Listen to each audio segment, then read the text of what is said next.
My mission is simple, to make you money. I'm here to level the playing field for all investors. There's always a bull market somewhere, and I promise to help you find it. Mad Money starts now. Hey, I'm Cramer. Welcome to Mad Money. Welcome to Cramer. Got people to make friends. I'm just trying to make you a little money. My job is not just to entertain, but to educate. Hey, give you some context. Call me, 1-800-743-CNBC. Tweet me, @Jim Cramer. Where, oh, where are the sellers? For years and years now, it felt like the stock market had changed. Anything positive was always met with a negative. Any bullish push by an analyst was quickly met by sellers who took advantage of the aggressive buyers to sell at a higher, better price. Not anymore, though. And you can see how it impacts the whole market. Dow advancing 171 points, S&P gaining 0.57%, and the NASDAQ effortlessly rising 7.5% today, just effortlessly. It may be a long time since I've seen something like this. How about 24 years? 24 years when I've seen a moment where analyst recommendations have such a giant impact on stock prices. The impact, though, is not necessarily because people are persuaded by whatever the analyst had to say. We're seeing gigantic moves, frankly, on rather pedestrian recommendations. And those are all about big institutions either holding back from selling stock or, get this, my new thesis, the sellers simply are not being aggressive in trying to get out because maybe they just sold almost everything and have gone into high-yielding cash. There's no more stock to go. I mentioned 24 years ago because you have to go back to before the dot-com bubble to see such a big move on an analyst upgrade and price target bump. Those jumps occurred because money managers were reluctant to sell then, too. They sensed that every time someone says something good and says something constructive, a stock would attract new buyers. Why be aggressive on the sell side? And that's what's happening now. And it's augmented by companies that have spent years buying back their own shares and shrinking the supply of their stock in the process. The lack of IPOs also means we aren't getting crushed with new supply. So here's what we'll do. Let me give you some examples of what's happening just in today's market. For instance, this morning, Mizuho published a piece on Meta Platforms. Yeah, it used to be Facebook. Quote, this is what it was called. Metrics Deep Dive suggests upside in fiscal year 24 with optionality and messaging. Yeah, man. What a barn burner. In it, the analysts talked about three positives. First, improved monetization in Reels and Facebook shops, along with increased demand from Chinese advertisers. Second, Meta's spending might be slower. And third, WhatsApp might be worth a heck of a lot more than people think. On this push, just this, Meta stock jumped an incredible 13 points, or 3.65%. Why is this so astounding? House of pleasure. Because almost none of this is new. Hey, excuse the hubris, but with the exception of the Chinese commerce advertisers, I've been recommending Meta based on these same things for ages. When you get one of these effervescent markets, so you find yourself in disbelief that a stock can go up so far on this rather modest push, especially because people know it already. But it's not because the buyers are more enthusiastic. It's because the sellers aren't popping up like they used to. They are done or have little stock left to sell. Then we got Morgan Stanley piece on cybersecurity. It was entitled 2024 Outlook, Rising Demand to Meet Rising Threats. This one, it's just, God only knows, right? What's driving this? I'm going to quote this. A historically elevated threat environment, regulatory tailwinds like the recently enacted SEC requirements for disclosing hacks, early innings on Gen AI product cycle, and easier growth comps. Again, this is not a new thesis. It's not like the Bitcoin thing. It just got approved by the SEC. But it's not like, wow, I got to own that. I can't believe it. And get this. What are they telling you to buy? Palo Alto Networks, CrowdStrike, and Fortinet, which the analyst describes as the three horsemen. All right, let's just put this aside for a moment. There were actually four horsemen.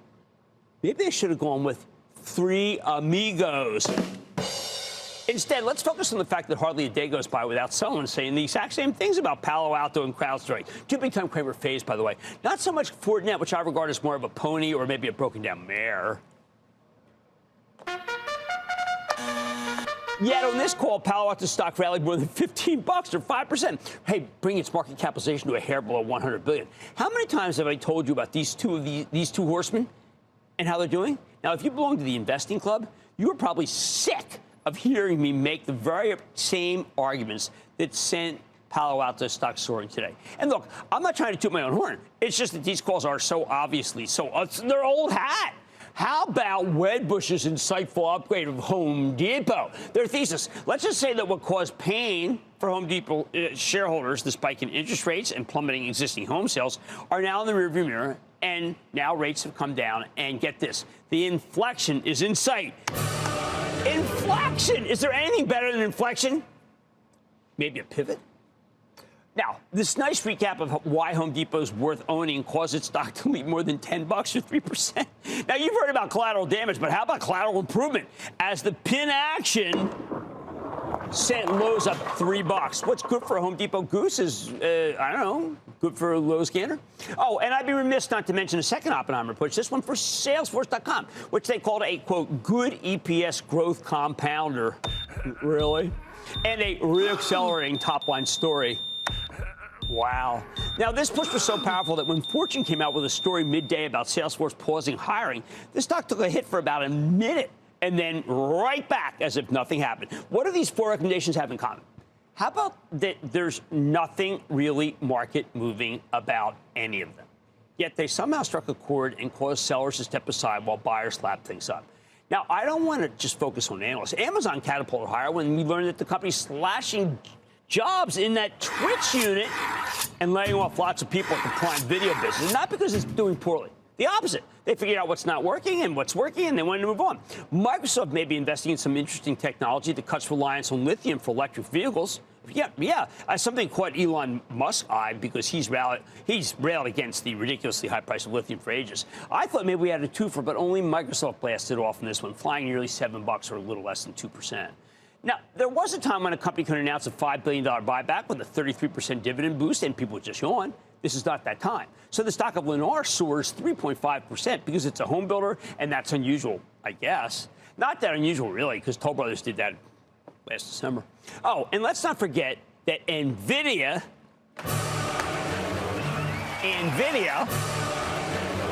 yeah, its stock flew up $12 or another 2% to another new high. Now, maybe the announcement that Walmart's using more generative AI, or perhaps from the halo it got from being a star of both J.P. Morgan's healthcare conference and CES, the Consumer Electronics Show. There's a 2-4.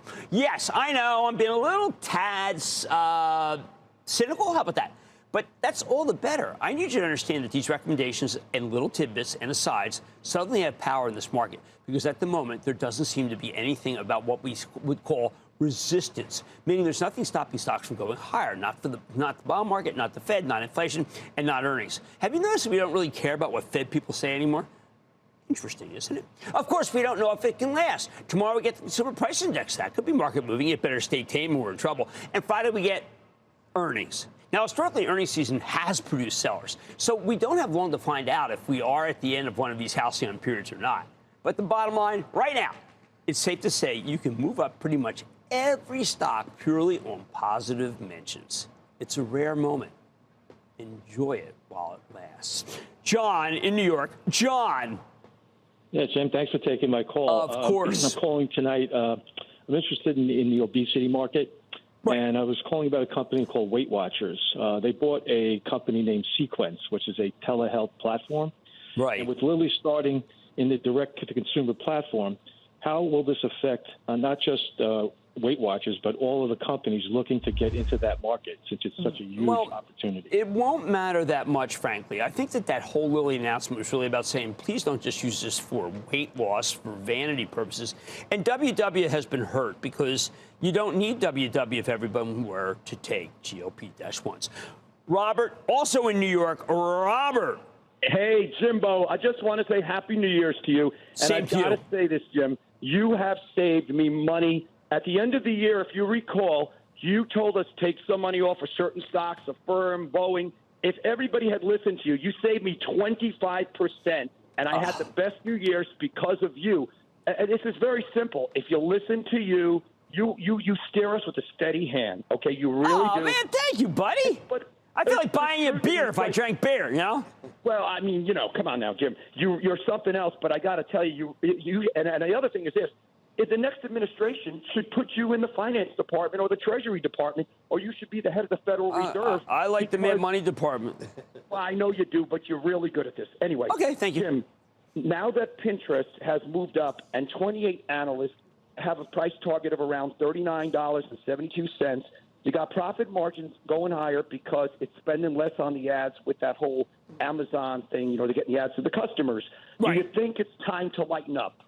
No. I think Pinterest's got new management, and Pinterest understands how to monetize, and we need new names. We need more advertising names besides Amazon, Alphabet, okay? I mean, we've got those already.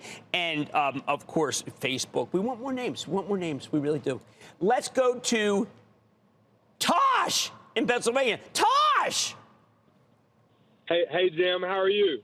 I'm doing good, Tosh. How about you? You a Steeler fan or an Eagle fan? Got to be one or the other. Go Birds. Maybe a Steagle. Go Birds. All right, there you go. I mean, we're like J&J. We can't really figure out what's the matter right now, but we're good. What's happening?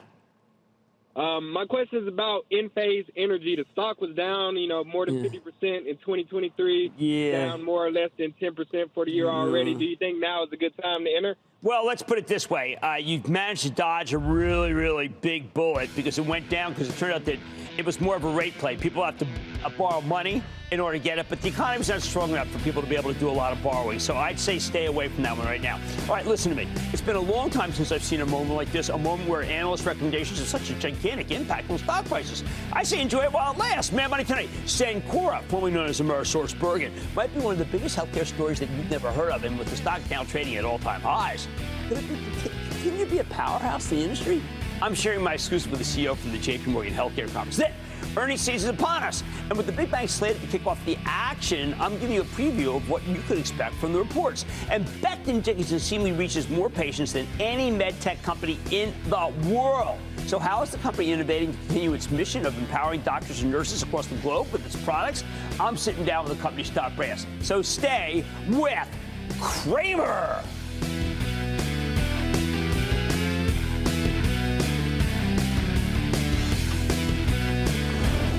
Don't miss a second of Mad Money. Follow @Jim Cramer on X. Have a question? Tweet Cramer. #MadMentions. Send Jim an email to madmoney@cnbc.com or give us a call at 1-800-743-CNBC. Miss something? Head to madmoney.cnbc.com.